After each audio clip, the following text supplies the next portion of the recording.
मैंने 2019 में ट्रेडिंग की शुरुआत की थी। तब मैं कॉलेज में था और मुझे नहीं पता था कि ट्रेडिंग में सक्सेसफुल कैसे बन सकते हैं। मैं रोज कोई स्टॉक ढूंढता था, उसमें कुछ इंडिकेटर्स लगाता था और ट्रेड कर लेता था। कुछ ट्रेड प्रॉफिटेबल होते थे पर ज्यादातर लॉसेज ही होता था। जब लॉसेज ज्यादा बढ़ने लगे तो मैंने इसके बारे में सर्च करना स्टार्ट किया।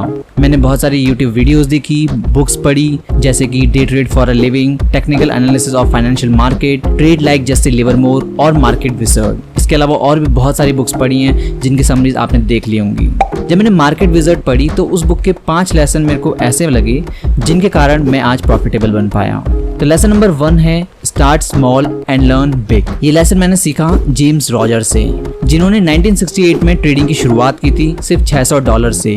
उनसे मैंने सीखा कि तब तक कोई ट्रेड नहीं लेना चाहिए जब तक आपको पैसा सामने नहीं दिख रहा हो, यानी कि वो पैटर्न, वो चार्ट पैटर्न्स और वो ऑल द फैक्टर्स जो न्यूज है, फैक्टर्स है, कोरिलेशन है, सबका जो कॉम्बिनेशन है, जब तक सामने परफेक्टली टाइम पर नहीं आएगा तब तक आपको ट्रेड नहीं लेना चाहिए। जेम्स कहते हैं कि वो हमेशा हिस्टीरिया को सेल करते हैं। एक बार उन्होंने सोयाबीन को $9.6 पर बेचा था, जबकि जितने भी उनके दोस्त थे उनकी उसमें बुलिश पोजीशन थी। और एक बार उन्होंने गोल्ड को भी शॉर्ट किया था $675 में, जबकि गोल्ड जो है 875 तक गया था, लेकिन उन्हें अपने ट्रेड में कन्विक्शन था इसलिए उन्होंने उसे होल्ड किया और उसके बाद वो गोल्ड नीचे गिरा और उन्होंने अच्छा खासा प्रॉफिट कमाया। वो हमेशा उन रीजन को देखते हैं जिनकी वजह से प्राइस मूव कर सकता है। वो करेंसी में ट्रेड करते हैं, इसके अलावा वो और सेगमेंट में भी ट्रेड करते हैं। उनके कुछ ट्रेडिंग प्रिंसिपल हैं जिनसे मैंने सीखा। सबसे पहला कि बाय वैल्यू। इसका मतलब है अगर आपने कोई अंडर वैल्यू स्टॉक खरीदा है ट्रेड करने के लिए, इन केस आपकी टाइमिंग गलत भी हो तब भी आपके पास एक बफर होता है जिसकी वजह से आपको प्रॉफिट हो सकता है।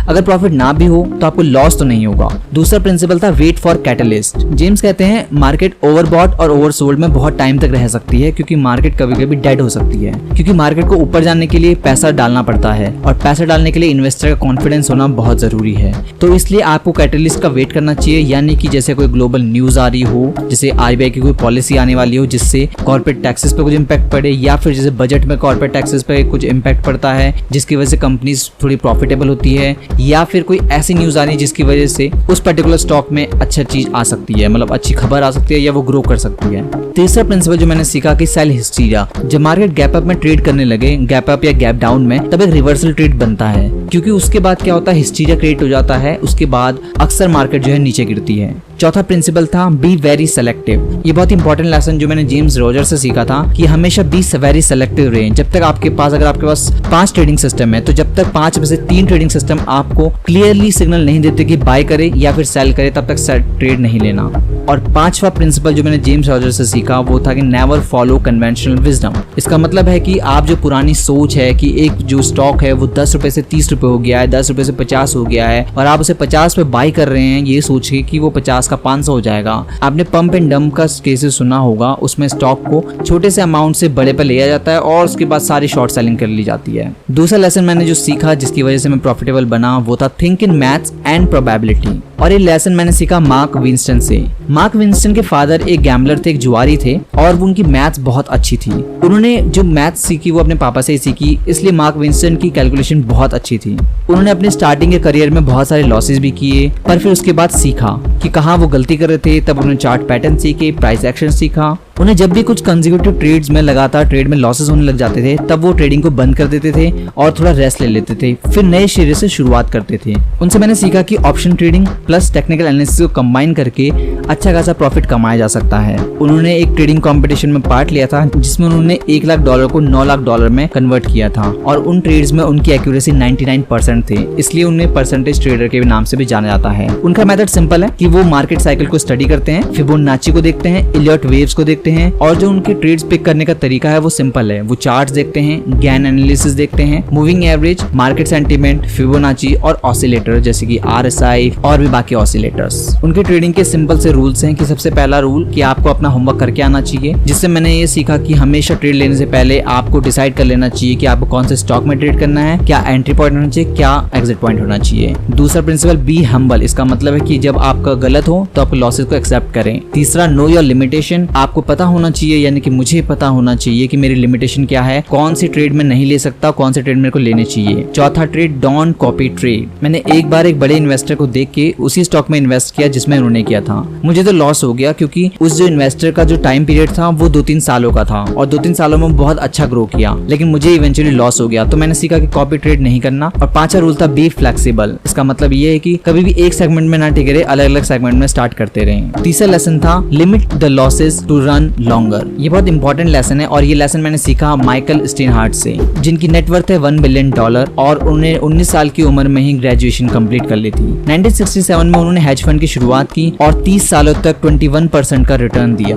वो एक शॉर्ट टर्म ट्रेडर हैं और लॉन्ग टर्म इन्वेस्टर हैं। ये दोनों ही है। एक बार एक फार्मा कंपनी जेंटेक नाम की, उन्होंने उस कंपनी को शॉर्ट किया क्योंकि उस कंपनी का सिर्फ एक ही ड्रग बहुत पॉपुलर था और स्टॉक तक $65 में था और उनके अकॉर्डिंग, उनके एनालिसिस के अकॉर्डिंग वो स्टॉक $15 तक आना चाहिए था और उनका एनालिसिस बिल्कुल सही हुआ और वो $65 से $15 तक आया और उसमें उन्होंने अच्छा खासा प्रॉफिट कमाया। वो चार्ट्स को ऑब्जर्व करते हैं, पैटर्न्स को देखते हैं और प्राइस को देखते हैं। वो कहते हैं कि ट्रेडिंग के सिर्फ 2 ही पार्ट हैं। सबसे पहली चीज कि आपको कन्विक्शन कितनी है अपने ट्रेड में और दूसरा आप कितनी जल्दी अपने लॉसेस को एडमिट करते हैं। और यही चीज है जिसकी वजह से मेरे लॉसेस जो है वो लिमिट में आने लग गए थे, क्योंकि सबसे पहले जैसे कि मैंने एनालिसिस किया और मेरे को परफेक्टली पता कि ये पैटर्न मूव करेगा, तो मेरे को कन्विक्शन था कि हाँ ये मूव करेगा। लेकिन कभी कभी स्टॉप लॉस हंटिंग की वजह से या फिर कभी कभी मेरा एनालिसिस गलत हो जाता था, तो जिसकी वजह से मेरे को लॉस होता था, तो मैं उस पॉइंट पे अपने लॉस को एक्सेप्ट कर लेता था, इसलिए मुझे लॉसेस कम होने लगे। और चौथा लेसन जो मैंने मार्केट विजर्ड से सीखा कि do your homework and be yourself. और ये लेसन मैंने सीखा मार्टी सेकवर्ट से।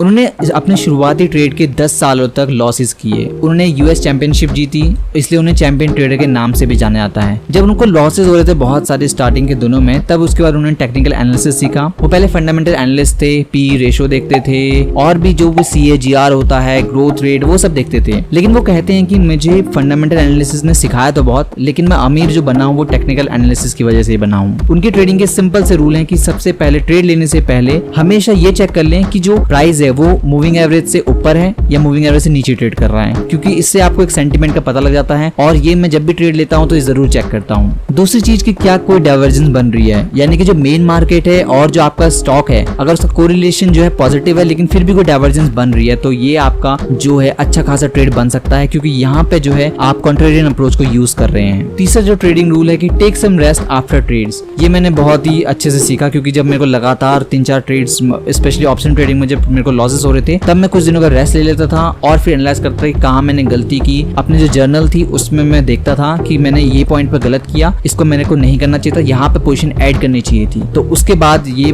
पॉइंट मैंने सीख लिया। चौथा रूल जो मैंने सीखा कि प्लान योर एंट्री पॉइंट, क्योंकि अगर आपको ट्रेड का एंट्री पॉइंट ही नहीं पता होगा तब आप जो है हमेशा गलत एंट्री पे लेंगे। इसका मतलब या फिर आप महंगा लेंगे या फिर आप जो है इम्पैक्ट कॉस्ट में ही बहुत सारा पैसा दे देंगे। और पांचवा रूल है, ये बहुत इंपॉर्टेंट है, कि never try to catch the bottom और द टॉप। मेरे को स्टार्टिंग में अक्सर ना नुकसान इसीलिए होता था क्योंकि मैं टॉप पकड़ने की कोशिश करता था या फिर बॉटम पकड़ने की कोशिश करता था, बट फिर मैंने धीरे धीरे सीखा कि ये पकड़ना नामुमकिन है। और जो अगला रूल मैंने इनसे सीखा कि कैलकुलेटेड रिस्क लेना चाहिए। लास्ट जो रूल है वो है शुड हैव विनिंग माइंडसेट, कि not to be right every time. ये एक इंपॉर्टेंट लेसन है कि आप हमेशा तो सही नहीं हो सकते। सिंपल लॉजिक है, क्योंकि आप चाहे कितने भी अच्छे ट्रेडर हो, आपको कभी ना कभी लॉस जरूर होता है। पांचवा लेसन जो मैंने मार्केट विजर्ड से सीखा वो था मेक प्रॉपर सिस्टम। ये सीखा मैंने माइकल मार्कस से और ये बहुत ही इंपॉर्टेंट लेसन है। हालांकि मैं कहूंगा कि ये पांचों लेसन में से सबसे इंपॉर्टेंट लेसन यही है। माइकल मार्कस एक कमोडिटी रिसर्च एनालिस्ट थे और 10 सालों में उन्होंने अपनी कंपनी के लिए, जिस कंपनी में वो ट्रेड करते थे, उन्होंने उस कंपनी का अकाउंट 2500 टाइम्स बढ़ाया। हालांकि इनिशियल ईयर्स में वो बहुत ही ज्यादा उन्होंने लॉस किए, कई बार वो बैंकरप्ट हुए, जब वो हार मान चुके थे, लेकिन उन्होंने कहा एक बार और ट्राई करूंगा। तो उन्होंने अपने दोस्त के साथ ज्वाइंट अकाउंट खोला $700 का। $700 दोस्त ने दिए, $700 उन्होंने दिए। और उन्होंने एक रूल बनाया कि कभी भी never risk everything on single trade. ये बहुत इंपॉर्टेंट है कि चाहे आपके पास 1 लाख रुपए है चाहे 10 लाख रुपए है, लेकिन कभी भी आपको वो पूरा जो 10 लाख है वो एक ही ट्रेड में लॉस नहीं करना चाहिए। आपको कभी हमेशा डाइवर्सिफिकेशन जरूर करना चाहिए। वो कहते हैं कि बेस्ट ट्रेड के 3 ही एलिमेंट है, पहला फंडामेंटल, दूसरा टेक्निकल और तीसरा मार्केट टोन। अगर आपने कोई स्टॉक चुना है ट्रेड करने के लिए तो आपके उसको फंडामेंटल अच्छे होने चाहिए, यानी कि मार्केट में उसकी जो रेपुटेशन है वो अच्छी होनी चाहिए, पी रेशियो अच्छा होना चाहिए, CAGR अच्छा होना चाहिए। दूसरा टेक्निकल, इसका मतलब चार्ट्स और वॉल्यूम और मूविंग एवरेजेस कुछ अच्छे सिग्नल शो करने चाहिए, जैसे कि कोई डबल बॉटम बन रहा हो, हेड एंड शोल्डर बनना हो, या फिर कोई ट्रायंगल पैटर्न या ब्रेकआउट पैटर्न कोई भी बन सकता है। और तीसरा मार्केट टोन, इसका मतलब मार्केट भी आपको सपोर्ट करनी चाहिए, यानी कि जब न्यूज बाहर आए, जैसे कि क्वार्टरली रिजल्ट आने वाला, तो जैसे रिजल्ट आए तो मार्केट उसी डायरेक्शन में रिएक्ट करे। तो दोस्तों आज इस वीडियो में मैंने बताया कि आपको कि जब मैं लॉसेस कर रहा था तो कौन से 5 लेसन मैंने मार्केट विजर्ड से सीखे जिनकी वजह से मैं प्रॉफिटेबल हो पाया। हालांकि मैं बहुत ज्यादा पैसा तो नहीं हुआ ना, लेकिन हाँ मैं प्रॉफिटेबल आ चुका हूँ। सबसे पहला लेसन था start small and learn big, यानी छोटे पैसे से शुरुआत करें और धीरे धीरे बड़ा सीखते रहें। दूसरा लेसन था think in maths and probability, क्योंकि अगर आप ऑप्शन ट्रेडिंग में यूज करते हैं तो आपको एक तो मैथ्स में सोचना जरूरी है, मतलब प्रोबेबिलिटी में सोचना चाहिए क्योंकि आप उसमें स्ट्रेटेजीज यूज कर रहे होते हैं। तीसरी चीज लेसन था कि अपने लॉसेस को लिमिट करें ताकि आप लंबे समय तक चल सके, यानी कि आपने एक ट्रेड लिया और उसी में सब कुछ गवा दे नहीं। और चौथा लेसन था do your homework and be yourself. इसका मतलब है कि आपने ट्रेड लेने से पहले होमवर्क जरूर करें कि आपने कब ट्रेड लेना है, कौन से स्टॉक में ट्रेड लेना है, एंट्री कब होगी, एग्जिट कब होगी, किस बेसिस पे लिया है। और बी योरसेल्फ का मतलब है कि आप पहले अपनी पर्सनैलिटी को जाने कि आप इंट्राडे के लिए सही हैं, क्या आप उतना प्रेशर झेल पाएंगे, क्या आपके पास फंड अपना है कि दूसरे का है। और पांचवा लेसन है मेक प्रॉपर सिस्टम। इसका मतलब माइकल मार्कस ने मेरे को बताया कि एक ट्रेड के 3 पैरामीटर होते हैं, fundamental plus technical plus sentiment. अगर ये तीनों को ही आपने कैप्चर कर लिया तो आप एक बड़ा ट्रेड जरूर पकड़ लेंगे। तो दोस्तों कैसे लगे आपको ये वीडियो, कमेंट सेक्शन में जरूर बताइएगा कि अगली वीडियो आपको कौन सी बुक समरीज चाहिए, क्योंकि अब मैं रेगुलर वीडियोस बनाने वाला हूँ।